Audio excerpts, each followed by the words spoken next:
G'day everyone, welcome back to another video. I have finally reached the point in my bus conversion where I don't have anything else to build.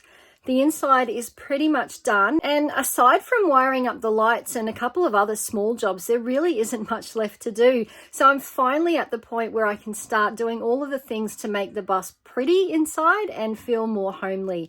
And in this video, I'm going to start the painting. I'm going to be painting the ceiling as well as some of the cabinets in the bus. So in this video, I'll show you what I do to do the prep work to get everything ready for painting, and then the painting itself. So my plan is to paint the ceiling, and I'm also going to be painting some of the cabinets. So now don't freak out. I've had a few people say that they hope I'm not painting any of the timber, and I'm not doing that. So all of the stained timber that you can see is staying as it is. But what I am going to be painting is just some of the cabinets. So the kitchen cabinets, the frames and the doors on the kitchen cabinets I'm going to be painting in this section. And then on the overhead cabinets, I'm just going to be painting the frame. So the doors will stay the same, but these frames I'm going to be painting. So the fronts and then the underneath sections as well is what I'm going to be painting. So the first thing I need to do is just remove all of the doors so that I can easily get to the bits that have to be painted. So this is the stuff that I'm using to fill the holes. Timbermate wood filler. I just got it from Bunnings. I have never used it before. In fact, I've never used any kind of wood filler before. But this just looked like, you know, it was going to be the most suitable. I bought the pine version because obviously all the timber in my bus is either pine or pine-based plywood. So it should sort of match the colour and the texture as close as possible. Now, it's a bit hard to film this while I'm trying to do this with one hand, but basically this is all I'm doing. I'm just kind of trying to push as much into the holes as I can.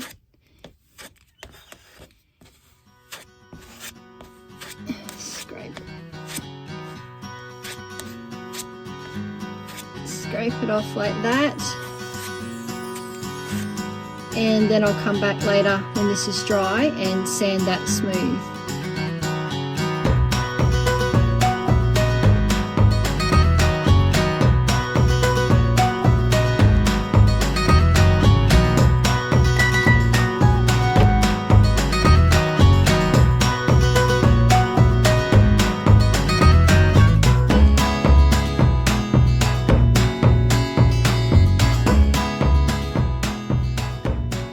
The other thing I want to do is with my overhead cabinets, you can see there's a lot of little gaps between the pieces of ply that I used to put on the fronts of the cabinets. So I also want to try and fill these and also some of these nail holes just to try and smooth up the front so that it just looks like one continuous piece when I paint it.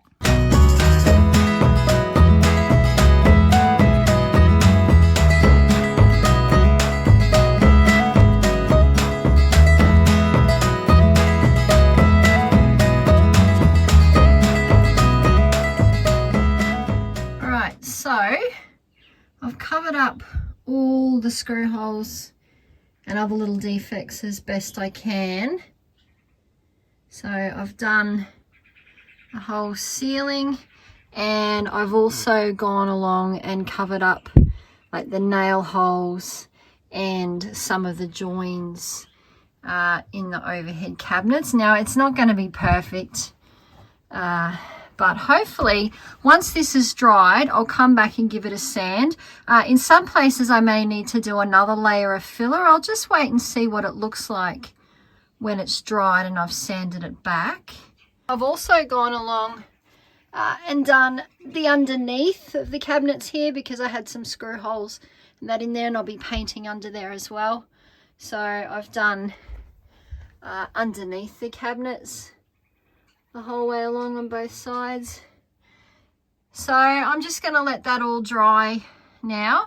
It'll probably take a few hours to fully dry and cure, and then I'll come back and I'll sand it and we'll see what it looks like.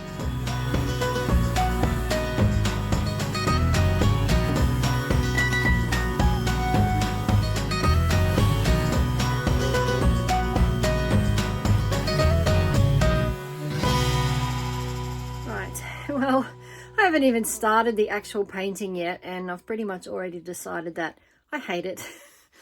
That was actually really hard work doing the sanding, just because I don't have a lot of strength in my arms, and holding that sander upside down to do the ceiling. Oh my God. I'm probably not going to be able to lift my arms tomorrow.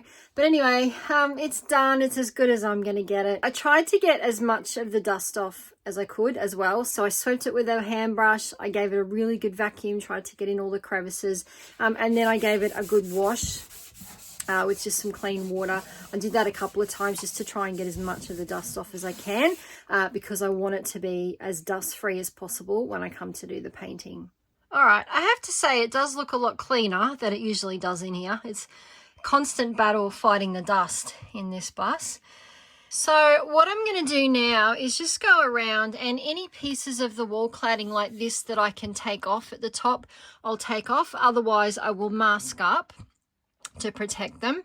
And so I'll just go around the bus, make sure everything that I don't want to get paint on is masked up, and I'll get some drop sheets and cover everything up. All right, so as you can see, I've got everything covered in plastic. It looks like that scene out of E.T., if you've ever seen that movie at the end where they've got the whole house encased in plastic. It's a bit what it feels like. But hopefully that's protecting all of the stained timber and my PowerPoints and everything under there. So I can go ahead and start painting now. All right, so the first coat that I'm going to do on the ceiling and the cabinets is just an undercoat, and I'm going to use this stuff. It's Dulux Precision. I'm choosing this one because it's a stain and mold blocker, and you might have seen my previous videos. I've had issues with mold in the floor before, so I don't want to have a repeat of that. So hopefully using this paint will just help to create a bit of mold resistance for all of the timber down the track. So I'm going to give it a coat with this first, and then I'll see. The ceiling's definitely only going to need one coat of this because I've already used primed boards to line the ceiling. I may have to do 2 coats on the cabinet frames. I'll just see. I'll do 1 coat first and just see what it looks like.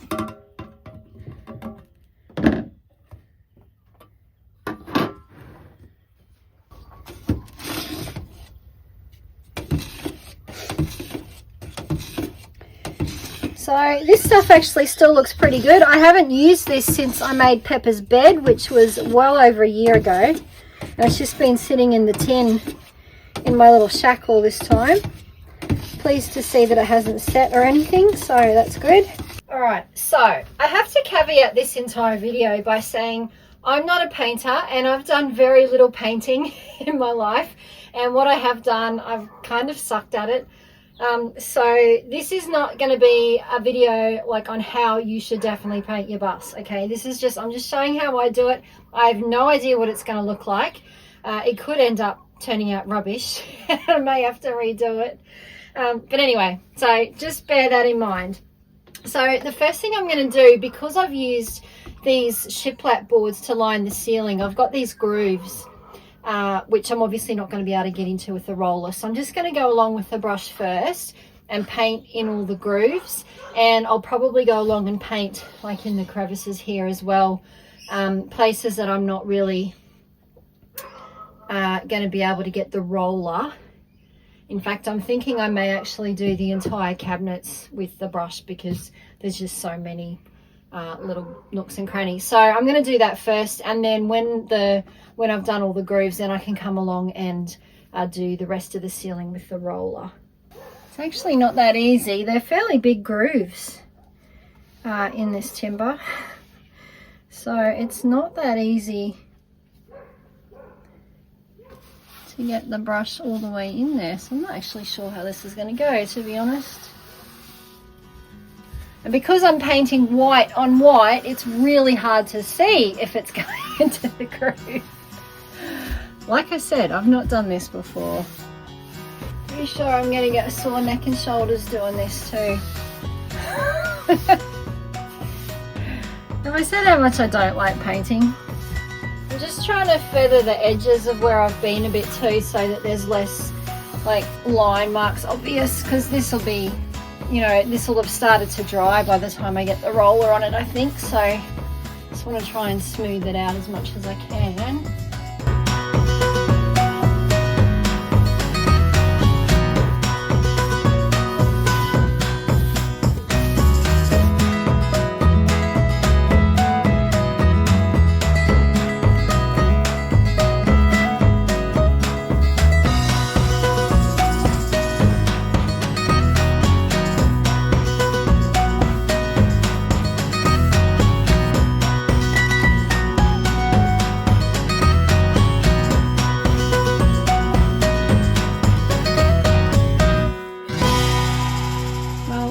there it is. I've done 2 coats of the primer.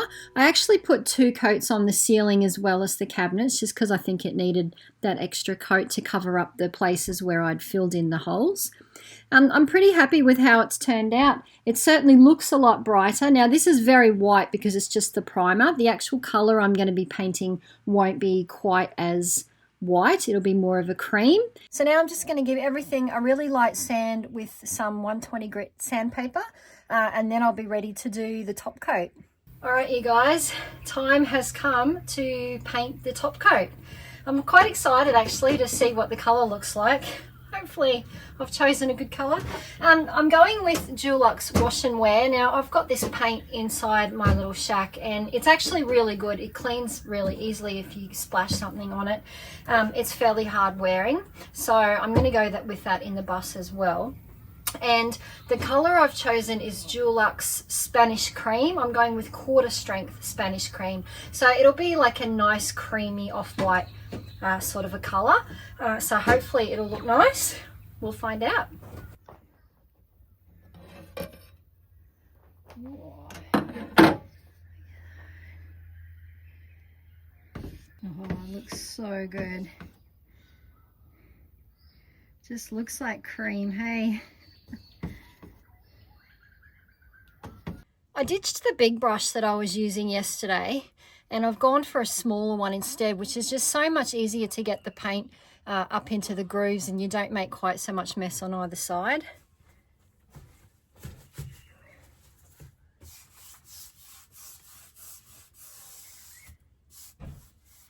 And now that I'm painting in a colour that's noticeably different from white, I can actually see that the paint's going up into the grooves, so that's good.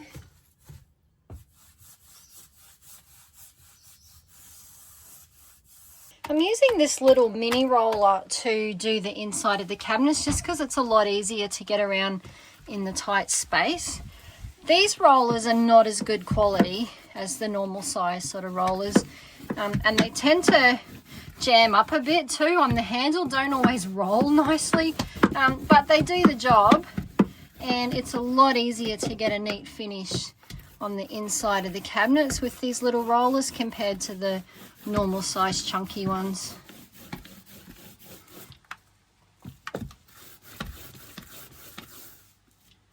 Well, that's it guys. The painting in the top half of the bus is done. I ended up doing 2 coats of the Dulux Spanish Cream and it's not perfect, but you know, like I said, I'm not a painter and I think it turned out pretty well.